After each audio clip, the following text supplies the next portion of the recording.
માળીએ કહ્યું હતું કે આ જગ્યા છોડી દેજો, પણ ગંભીરતા ના લીધી આ જબર આવ્યું એટલે અમારે છોડવી પડી.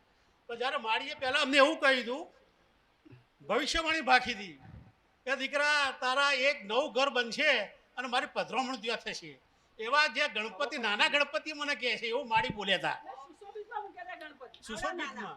તો કે તમારા 6 મહિના પછી નવું મકાન થશે અને મારી ત્યાં પધરામણી થશે. તે માળીની ભવિષ્યવાણી સાચી પડી. આ તમને ખબર પડી કે એ વખતે માળી બોલતા હતા ત્યારે અમને એમ થતું હતું કે અમારી જોડે પૈસા નથી, ક્યાંથી ઘર લેવાય. આ માળી બોલ્યા સાચું હશે ખોટું, મનમાં શંકા થતી. આજે અમને ખ્યાલ આવ્યો કે માળીએ ભવિષ્યવાણી કરી એ આજે અમને લાગ્યું કે ખરેખર રૂપાલ જોગણી બોલીએ. મકાન સગવડ નથી અને ફ્લેટની વ્યવસ્થા કરવાની હતી, ખબર નહીં વગર પૈસે 75 લાખનો ફ્લેટ થઈ ગયો, 25 લાખનો ફરજ 1 કરોડનો. હાજી 1 કરોડનો માના આશીર્વાદથી માં બોલીએ થઈ ગયું.